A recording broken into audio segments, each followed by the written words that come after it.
मयंक शहर में कॉलेज में पढ़ता था। वो शहर में ही छोटे मोटे काम करके कॉलेज की फीस भर दिया करता था। लेकिन शहर की चकाचौंध में वो अपने माता पिता को भूल गया था।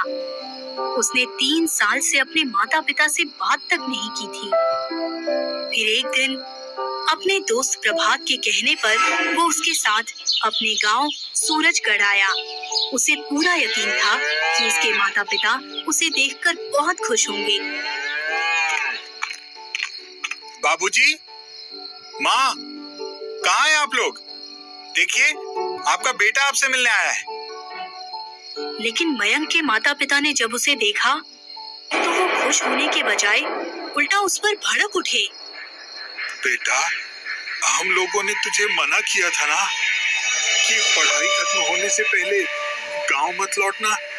फिर तू यहाँ वापस क्यों आया?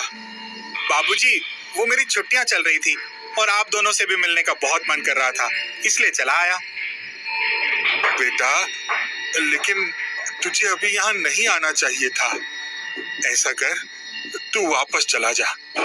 तभी मयंक की माँ बोल पड़ी, अजी आप भी ना, एक तो बेटा इतनी दूर से आया है और तुम हो कि उसे वापस भेजने की बात कर रहे हो। अरे आशा, तुम्हें पता है ना, इस गांव में रहना खतरे से खाली नहीं है। फिर भी तुम उन्हें क्यों रोकना चाहती हो? अजी आप शांत हो जाइए, मैं इन्हें सब समझा दूंगी। देखो बेटा, तुम लोग यहाँ आ तो गए हो, लेकिन ध्यान रखना, रात होने के बाद घर की दहलीज मत लांघना। समझ गए मेरी बात? मयंक ने अपनी माँ की बात मान ली।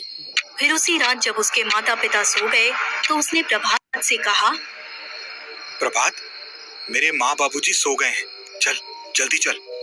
यार, लेकिन जाना कहाँ है? अभी भूल गया हम यहाँ क्यों आए हैं?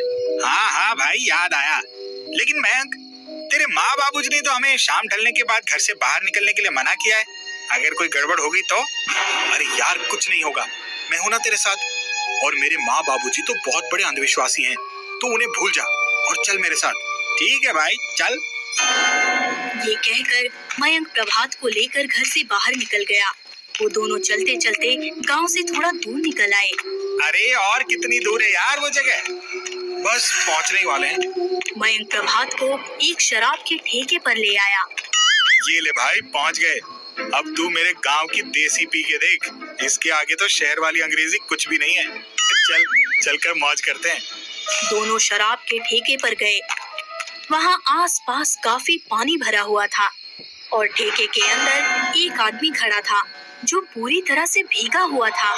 ये देख मयंक बोला, अरे भाई, यहाँ आसपास तो कोई बारिश नहीं हुई है, तो फिर यहाँ इतना पानी क्यों भरा है? और आप भीग कैसे गए? मयंक ने उस आदमी से सवाल किया, लेकिन उस आदमी ने मयंक के सवालों का कोई जवाब नहीं दिया। लगता है बेचारा गूंगा है। भैया, हमें देसी दारू की 2 बोतलें दे दो। ये सुनते ही उस आदमी ने शराब की 2 बोतल उनके सामने रख दी। प्रभात, ला पैसे दे।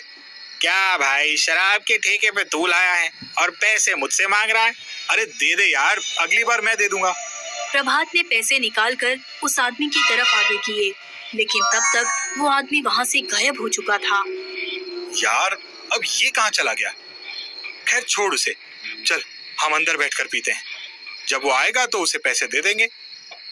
ये कहकर दोनों अंदर कमरे में एक पुरानी कुर्सी और टेबल पर बैठ गए और सीधे बोतल से ही शराब पीने लगे।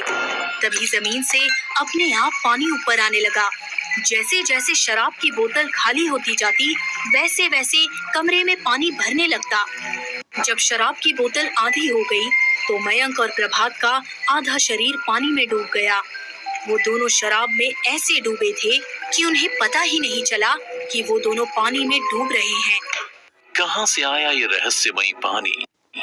क्यों माँ बाप ने मयंक को बाहर जाने से मना किया? जानने के लिए